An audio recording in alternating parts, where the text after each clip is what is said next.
Hello दोस्तों, तो कैसे हैं आप लोग। आई होप आप सभी अच्छे होंगे। आज हम लोग दूसरा क्लास करेंगे एनसीईआरटी का, प्राचीन भारत का। हम लोग स्रोत तक कल पढ़े थे फर्स्ट क्लास में। स्रोत में बताया पुरातात्विक स्रोत होता है और साहित्यिक स्रोत होता है।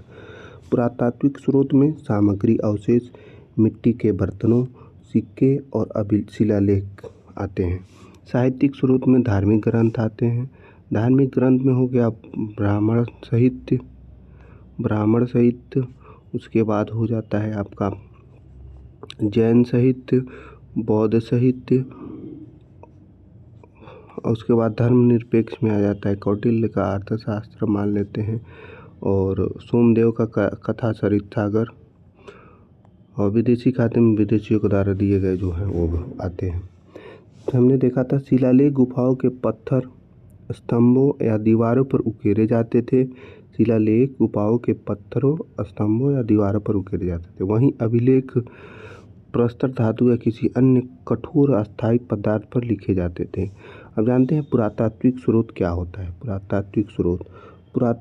पुरातात्विक स्रोतों में इमारतें, घर, मिट्टी के बर्तन, मुहरे, सिक्के, स्मारक पत्थरों, दीवारों पर लेख और पेंटिंग उपकरण, आभूषण, हड्डियाँ, बचे हुए टुकड़े, धातुओं के टुकड़े और अन्य कलाकृतियाँ शामिल हैं। ये सामग्री अवशेष पहले पढ़ेंगे, उसके बाद पढ़ेंगे मिट्टी के बर्तनों, उसके बाद शिलालेख, उसके बाद सिक्के, उसके बाद शिलालेख। शिलालेख बड़ा टॉपिक है तो इसे कल पढ़ेंगे, पहले आज 3 पढ़ लेते हैं। देखिए, यदि कोई व्यक्ति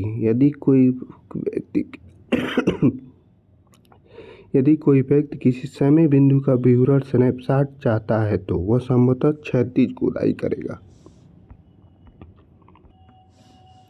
यदि कोई व्यक्ति किसी समय बिंदु का विवरण स्नैपशॉट चाहता है तो वह क्षैतिज खुदाई करेगा। क्षैतिज खुदाई क्या होता है? क्षैतिज खुदाई ये होता है,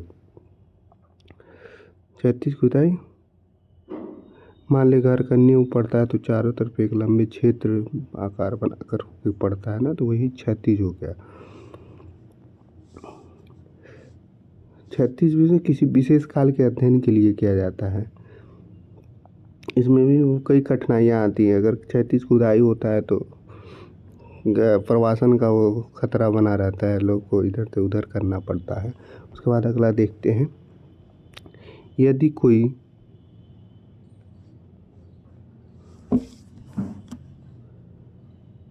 कोई पुरातत्ववेत्ता किसी स्थल पर समय की प्रगति समझने के लिए प्रयास करता है तो संभवतः यह ऊर्ध्वाधर खुदाई करेगा। ऊर्ध्वाधर मतलब लंबवत खुदाई करेगा। लंबवत खुदाई क्या होता है? मान लीजिए कई कालों का अध्ययन करना है, सबसे पहले भी खुदाई ऊपर से लेकर नीचे तक चलती है। ऐसे मान लीजिए एक काल के अध्ययन के लिए करना तो एक खुदाई होगी, फिर उसके बाद के लिए तो दूसरी, तो उसके नीचे करेंगे, फिर उसके नीचे, फिर उसके नीचे, फिर उसके नीचे, फिर उसके नीचे। जैसे 4-5 कालों का अध्ययन करना तो ऐसे ही करते हैं। लंबवत खुदाई ये हो गया। उसके बाद सामग्री अवशेष में पहला देखते हैं सामग्री अवशेष में क्या क्या आते हैं। बस्तियाँ, मिट्टी के बर्तनों और रिंग कुएं। तीसरा है मकानों। चौथा है अनाज। पाँचवा है औजार। भारतीय उपमहाद्वीप में लोहे का प्रयोग लगभग 3000 वर्ष पूर्व आरंभ हुआ। भारतीय उपमहाद्वीप में लोहे का प्रयोग लगभग 3000 वर्ष पूर्व प्रारंभ हुआ। दूसरा, लगभग 2500 वर्ष पूर्व लोहे के औजारों के प्रचुर प्रयोग के प्रमाण मिलते हैं। तीसरा, दक्षिण भारत में लोहे के औजारों और हथियारों का सबसे बड़ा संग्रह महापाषाणकालीन कब्रगाहों में पाया गया है। दक्षिण भारत में लोहे के औजारों और हथियारों का सबसे बड़ा संग्रह महापाषाणकालीन कब्रगाहों में पाया गया है। ये छोटा फैक्ट देख लेते हैं। मेगालिथिक अंत्येष्टि बड़े पत्थरों से दफन कक्ष हैं। मेगालिथिक अंत्येष्टि बड़े पत्थरों से बने दफन कक्ष हैं। शब्द मेगालिथिक लैटिन शब्द मेगा बड़ा और लिथ पत्थर से लिया गया है। मेगालिथिक कब्रगाहों का निर्माण मेगालिथिक काल के दौरान किया गया था, जो 2500 ईसा पूर्व से 200 ईसा पूर्व तक चला था। ये कब्रगाहें सबसे पुरानी जीवित और मानव निर्मित संरचनाएं हैं। ये हो गए, ये देख रहे हैं।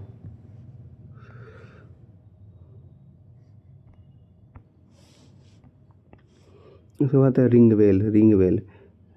रिंग बेल एक प्रकार एक ऊपर रिंग बेल एक के ऊपर एक रिंग बेल एक के ऊपर एक व्यवस्थित बर्तनों या चीनी मिट्टी के छल्ले की पंक्तियां हैं। रिंग बेल एक के ऊपर एक व्यवस्थित बर्तनों या चीनी के मिट्टी के छल्ले की पंक्तियां, जैसे ये हो गया देखिए।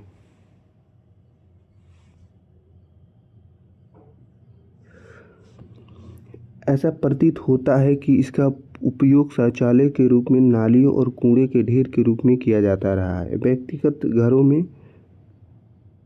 व्यक्तिगत घरों में पाया जाता है। उसका प्रमुख पुरातत्व स्थल फैक्ट है, नर्मदा घाटी में साइट है। नर्मदा घाटी प्रारंभिक शिकार और एकत्रित मानव समाज। दूसरा है मगध, भारत का पहला साम्राज्य ही यहीं स्थापित हुआ। मगध भारत का पहला साम्राज्य यहीं स्थापित हुआ।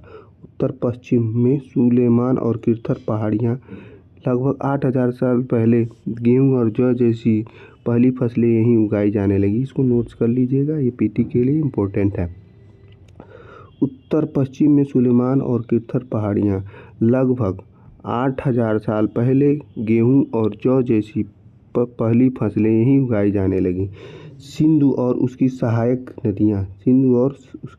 नदियाँ भारतीय उपमहाद्वीप के पहले शहर हैं। सिंधु और उसकी सहायक नदियाँ भारतीय उपमहाद्वीप के पहले शहर हैं।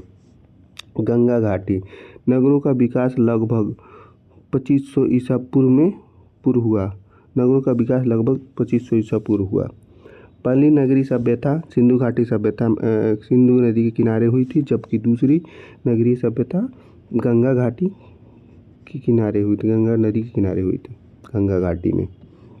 मिट्टी के बर्तन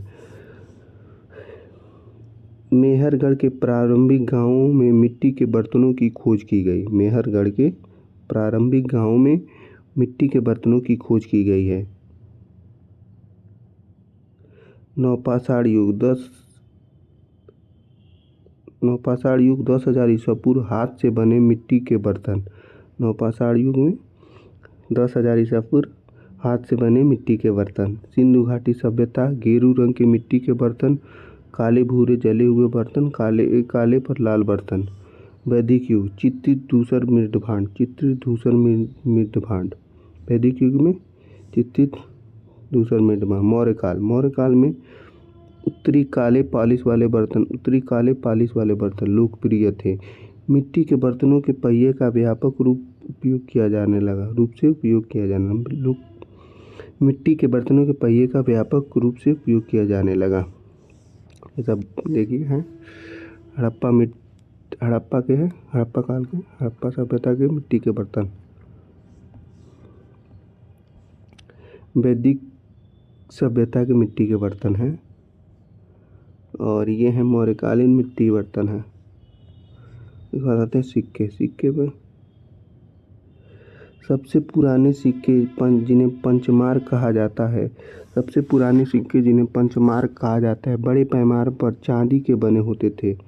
सबसे पुराने सिक्के जिन्हें पंचमार्क कहा जाता है, बड़े पैमाने पर चांदी के बने होते थे। सिक्कों पर डाई या पंच का उपयोग करके प्रतीकों की मुहर लगाई जाती थी। सिक्कों पर डाई या पंच का उपयोग करके प्रतीकों की मुहर लगाई जाती थी, इसलिए इन्हें पंच चिन्हित सिक्के कहा जाता है। आयताकार, चौकोर या गोल आकार के होते थे। इनमें कुछ प्रतीक होते हैं, लेकिन बाद के सिक्कों में राजाओं के नाम, देवताओं जारी करने की तारीखों का उल्लेख होता है। ये सिक्के उपमहाद्वीप के अधिकांश हिस्सों में पाए जाते हैं और प्रारंभिक शताब्दी ईस्वी तक प्रचलन में रहे। इसका प्रचलन प्रारंभिक शताब्दी ईस्वी तक रहा था। पकी हुई मिट्टी से बने सिक्के के सांचे बड़ी संख्या में कुषाण काल में पाए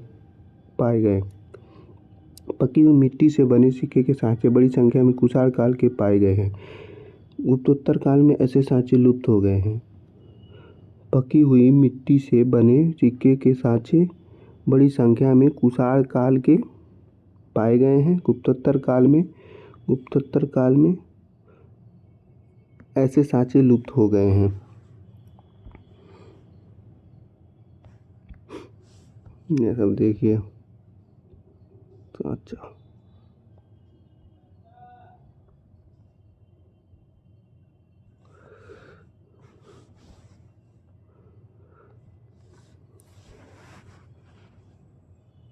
the study of coin is called numismatics. सिक्कों के अध्ययन को नुमिस्मेटिक्स कहते हैं। सिक्के के अध्ययन को नुमिस्मेटिक कहते हैं। नुमिस्मेटिक कहते हैं। सिक्कों का महत्व जानेंगे। शासक राजवंशों के बारे में जानकारी मिलती है। सिक्कों से शासक राजवंशों के बारे में जानकारी मिलती है। आर्थिक इतिहास के बारे में जानकारी मिलता है। सिक्कों से आर्थिक इतिहास के बारे में जानकारी मिलता है। गुप्तों ने सबसे अधिक संख्या में सोने के सिक्के जारी किए। गुप्तों ने सबसे अधिक संख्या में सोने के सिक्के जारी किए। यह इंगित करता है कि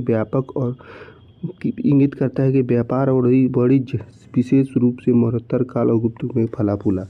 गुप्तों ने सबसे अधिक संख्या में सोने के सिक्के जारी किए। यह इंगित करता है कि व्यापार और वाणिज्य विशेष रूप से मौर्योत्तर और गुप्त काल में फला फूला। गुप्तोत्तर काल के कुछ ही सिक्के प्राप्त हुए हैं। यह उस समय व्यापार और वाणिज्य की गिरावट को दर्शाता है। कला के बारे में जानकारी। सिक्कों में धार्मिक प्रतीक और किंवदंतियाँ भी होती हैं।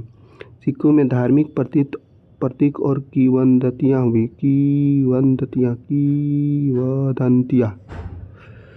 कला के बारे में जानकारी। सिक्कों में धार्मिक प्रतीक और किंवदंतियाँ भी होती हैं जो उस समय की कला और धर्म पर प्रकाश डालता है। विभिन्न क्षेत्रों में उपलब्ध प्राकृतिक संसाधनों की जानकारी मिलती है। विभिन्न क्षेत्रों में उपलब्ध प्राकृतिक संसाधनों की जानकारी। पहली 2 शताब्दियों में आंध्र और महाराष्ट्र में शासन करने वाले सातवाहनों ने बड़ी संख्या में शीशे के सिक्के जारी किए, क्योंकि आंध्र क्षेत्र में सिक्के के समृद्ध स्रोत थे। पहली 2 शताब्दियों में आंध्र और महाराष्ट्र में शासन करने वाले सातवाहनों ने बड़ी संख्या में शीशे के सिक्के जारी किए, क्योंकि आंध्र क्षेत्र में शीशे के समृद्ध स्रोत है। 100 से सातवाहन, 100 से सिक्का। सातवाहन सिक्का कोई भी अगर फैक्ट है उसको 15-20 बार अगर रट वैसे ही बोल देते हैं तो दिमाग में बैठ जाता है। आपको लगेगा वो याद नहीं है, लेकिन वो दिमाग कॉन्शियस माइंड में बैठ जाता है, जिससे आगे चल के क्वेश्चन सही होते हैं। बस आज के लिए बस इतना ही। Thanks for watching. ऐसे ही कल अगला तीसरा नंबर आएगा, जैसे शिलालेख के बारे में पढ़ाएंगे। वो लंबा है, तो 15-20 मिनट लगेगा, तो थोड़ा थोड़ा करके डेली पढ़ेंगे हम लोग, और बहुत जल्दी लेके चलेंगे शॉर्टकट में। जो ज़रूरी चीज़ें हैं वही बस। Thanks for watching.